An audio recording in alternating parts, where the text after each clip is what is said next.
Do you remember why you got into and how you got into playing the trumpet? Yeah. So I mean, it's not really an exciting story though. It was. All right. It was the story where I was 10 years old and I picked another instrument, and then the teacher said, "No, we want you to play this one." And I reluctantly moved on to it, and I think from there it gradually grew through good teachers taking me on and seeing people who are a bit older than me playing as well. I'm thinking of a couple of guys now who were 3 years older than me at high school, and hearing their sound and just wanting to be like them. So it kind of started there, and then through that, of course, then you start learning about famous artists and studying them. Even though at that stage I don't think you really know that you are studying. You're listening to the music, but you certainly are.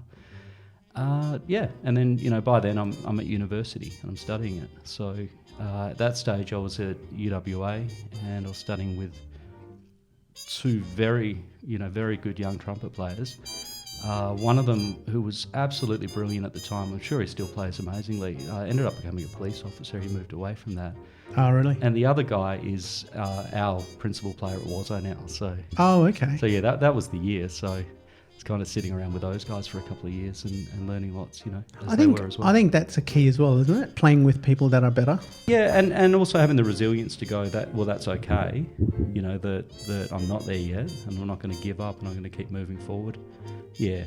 So I mean, that's one part of it. Definitely is the reflection of learning, near other people. But also, as I kind of stated at the start, it's the alone time. Right. As a composer, as a musician, the alone time is really important to kind of figure out what the hell you're doing, why you're doing it, Yeah. Those types of things. Especially if it's something really creative, like, what we're talking about, composition or jazz, those types of things. What type of sound do you want to make? Why are you making that type of sound? You know what I mean? Wow, because it's all that's really good. it's not just music, it's a reflection of your personality Yeah. as a stage musician, and therefore a reflection of your personality as a person.